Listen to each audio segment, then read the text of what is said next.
Hello and welcome my YouTube channel law official. इस video में हम डिस्कस करेंगे कि जो जजेस होते हैं उनकी अपॉइंटमेंट कैसे की जाती है, वो चाहे सुप्रीम कोर्ट हो या हाई कोर्ट हो या फिर डिस्ट्रिक्ट कोर्ट हो। इंडिया की जुडिशरी हायरार्की को समझेंगे तो सबसे पहले हमें टॉप पे मिलता है सुप्रीम कोर्ट ऑफ इंडिया। फिर जब हम स्टेट में इंटर करेंगे तो हर स्टेट का एक हाई कोर्ट होता है, और उसी पर्टिकुलर स्टेट किसी भी पर्टिकुलर स्टेट में अगर हम डिस्ट्रिक्ट में जाएंगे तो वहाँ पे हमें डिस्ट्रिक्ट कोर्ट मिलेगा या सेशन कोर्ट भी कहते हैं। और वहाँ पे उसको फर्दर हम डिवाइड कर सकते हैं क्रिमिनल कोर्ट जो क्रिमिनल्स मैटर को देखता है, और एक होता है सिविल कोर्ट जो सिविल मैटर्स को देखता है।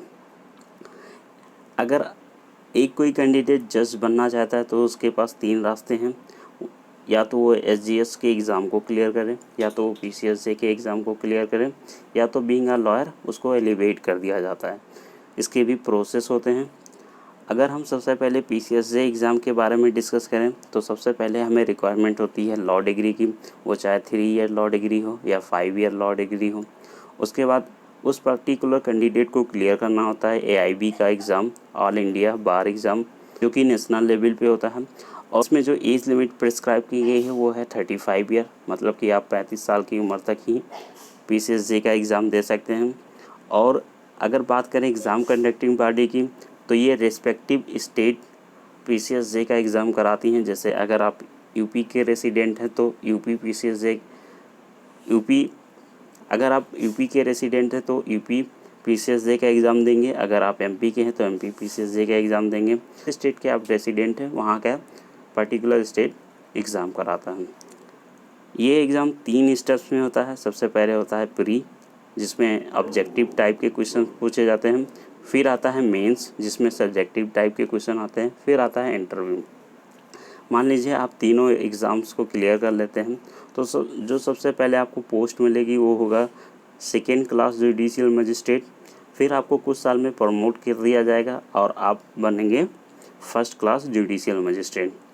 अब इन्हीं फर्स्ट क्लास जुडिशियल मजिस्ट्रेट में से ही जो सबसे सीनियर मोस्ट होगा उसे अपॉइंट कर दिया जाता है चीफ जुडिशियल मजिस्ट्रेट। अगर इसके बाद अगर चीफ जुडिशियल मजिस्ट्रेट का जब प्रमोशन किया जाता है तो वो बनता है एडिशनल जज, एडिशनल डिस्ट्रिक्ट जज।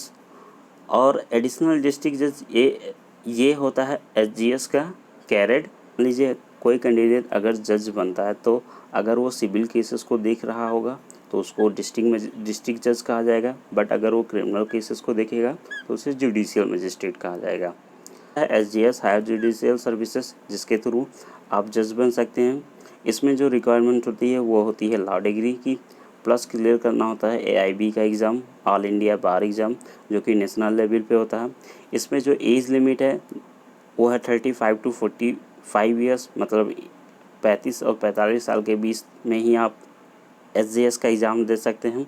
प्लस इसकी जो कंडक्टिंग बॉडी है वो इलाहाबाद हाई कोर्ट है, मतलब कि जिस स्टेट में रहते हैं उस स्टेट के रेस्पेक्टिव हाई कोर्ट इस एसजीएस के एग्ज़ाम्स को कंडक्ट कराती है। ये भी एग्ज़ाम 3 स्टेप में ही होते हैं, प्री, मेंस, फिर इंटरव्यू। प्री में आपके ऑब्जेक्टिव टाइप के क्वेश्चन आते हैं, मेंस में आते हैं सब्जेक्टिव टाइप्स के, जिसमें टोटल 5 पेपर्स होते हैं, और फिर इंटरव्यू। अगर आप इन तीनों एग्ज़ाम्स को क्लियर कर लेते हैं तो सबसे पहले आपको जो पोस्ट मिलेगा वो होगा एडिशनल डिस्ट्रिक्ट जज। फिर प्रमोट कर दिया जाएगा और बनेंगे डिस्ट्रिक्ट जज। फर्दर प्रमोशन होता है तो आप बन जाएंगे हाई कोर्ट जज। और हाई कोर्ट जज में ही जो सबसे सीनियर मोस्ट होता है उसे अपॉइंट किया जाता है chief justice of the high court. अगर फर्दर एलिवेशन होता है तो उसके बाद आप बनेंगे सुप्रीम कोर्ट जज। और जो तीसरा रास्ता है वो है एलिवेशन ऑफ द लॉयर्स। इसमें जो रिक्वायरमेंट होती है वो 10 ईयर्स प्रैक्टिस की ज़रूरत होती है, प्लस आपकी जो एज है वो 40 ईयर होनी चाहिए और आपके ऊपर कोई क्रिमिनल केस ना चल रहा हो। अगर हम प्रोसीजर की बात करें तो सबसे पहले सुप्रीम कोर्ट बार काउंसिल आपके नेम को सजेस्ट करेगी हाई कोर्ट कोलेजियम को। अगर हाई कोर्ट कोलेजियम अप्रूव करता है तो उसके बाद जाएंगे सुप्रीम कोर्ट कोलेजियम के पास। सुप्रीम कोर्ट कोलेजियम भी गिवन कैंडिडेट्स के नेम को अप्रूव करती है तो वो सब फिर जाएगी पीएमओ ऑफिस में, और पीएमओ ऑफिस से फिर जाएगी प्रेसिडेंट के पास। जब प्रेसिडेंट अपना असेंट दे देगा फिर वो पर्टिकुलर कैंडिडेट एज अ जज अपॉइंट किया जाएगा। मान लीजिए कि आपका जो अपॉइंटमेंट है वो है एज अ जज हाई कोर्ट में अपॉइंटमेंट होता है। अगर फर्दर आप एलिजिबल होते हैं फॉर एलिवेशन तो हो सकता है आप हाई कोर्ट से सुप्रीम कोर्ट तक भी पहुंच सकते हैं। सो हमने देखा इंडिया में कैसे जजेस अपॉइंट किए जाते हैं। It's time to say goodbye until we meet in our next video. Till for like, share and subscribe this video.